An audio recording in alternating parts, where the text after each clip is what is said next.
Hey, what's up guys? This is Durian Productions. Today we have a Magicbook 16. It's a Magicbook Pro 16 with AMD Ryzen R7-4800H standard voltage processor with 16 GB of RAM, 512 GB of solid state drive, and one of the largest screen on market, 16.1 inch 300 nits 100 sRGB color display. So currently, it's a silver color model. If you can buy the gray color, I would suggest you buy the gray color. That one generally looks a bit more premium. Out of the seal, it's just a laptop. Pretty standard. Easy to take out.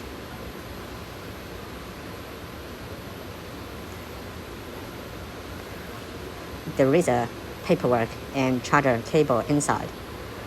The charger is just standard Huawei 65 watts charger. Pretty lightweight, pretty good. Cable probably 1.5 meters also, not really long, but it's still okay enough to use.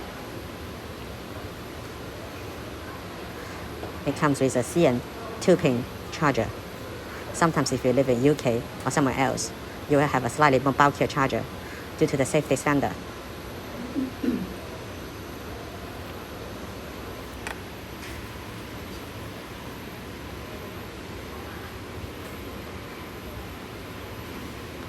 On the other side, there is a USB-C cable, pretty standard. For the machine itself on hand, it is very big and very wide on hand. The A side, the front side, you see an Honor logo. I don't really know what is brand, frankly speaking. If I just look at the logo, it looks like a random brand, not as famous as Dell or HP or even Huawei itself. At the back side, there is a pretty wide fan window and 2 plastic stands. Okay, let's now go to the more important thing. There's some ports, one USB-A, one HDMI, and one charging USB-C port on the one side. On the other side, there's 2 USB-A ports and a 3.5mm headphone jack. So it's pretty decent ports for USB, but there's no other ports such as SD card slot. The build quality is pretty good. Not the best definitely, but at least it feels almost solid on hand.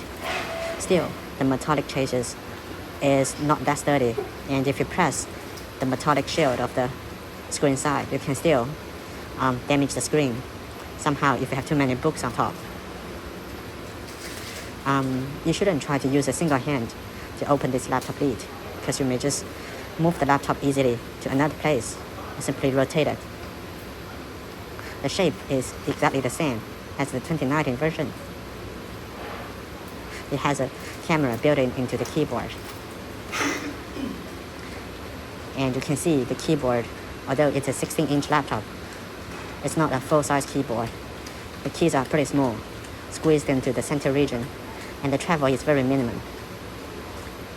I do not understand why Magicbook just do not replace it with the latest MacBook 13 or 14 keyboard, which is far better. Additionally, you lose the numeric keyboard, which you generally found in large-sized laptops. It's totally not able to understand. The only good thing about the design of this side is that there is a fingerprint sensor integrated into the power button, and you get a pretty okay trackpad, although not too high, but at least wide. There is a sticker at the bottom right corner. You can use your Huawei phones for some Huawei or Honor specific functions.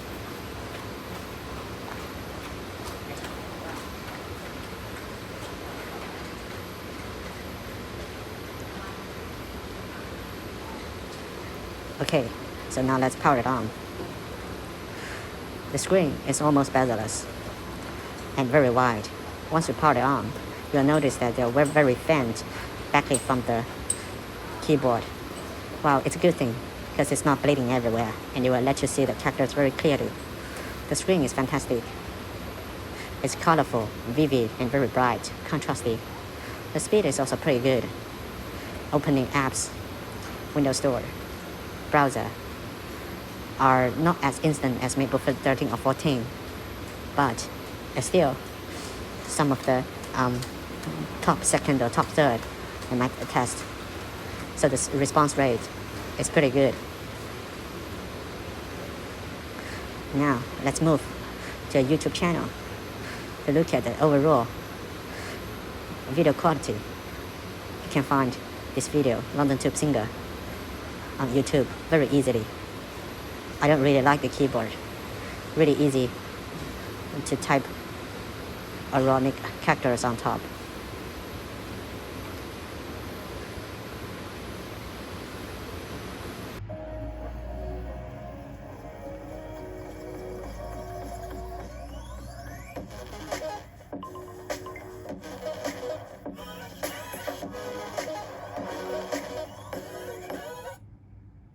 Our next guest, all she was trying to do was catch a train in the London Tube, and now she is one of the hottest videos on the internet. Here's why. Finish the lyrics. Tell me something, girl. Are you happy in this? From Essex, England, please welcome Charlotte Aubrey.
So as you can hear about, the sound quality is, there's nothing to complain about. So although it's a basic range laptop, the sound is pretty decent. Got some bass, not too much pitch, high pitch.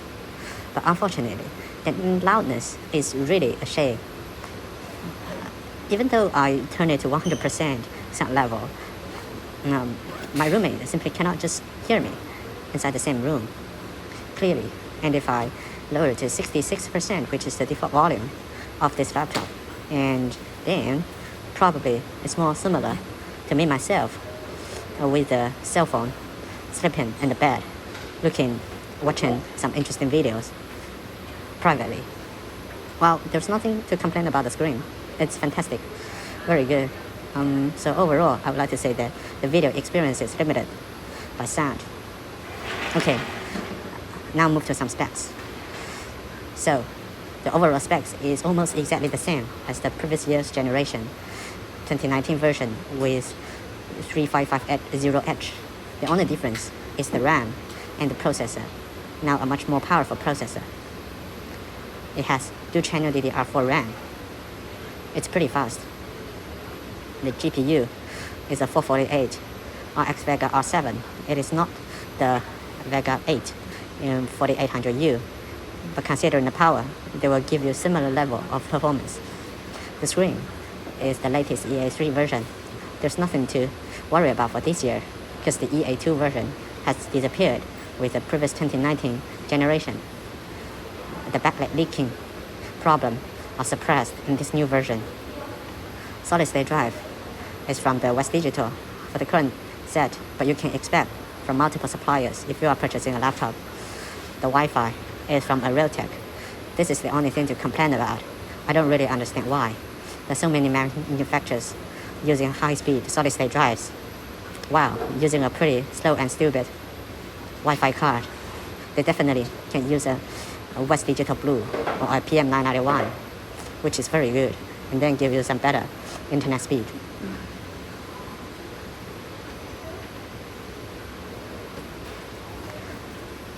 Do not really understand why they just do not make a switch for a Wi-Fi 6 Wi-Fi card, such as AX200 or AX201.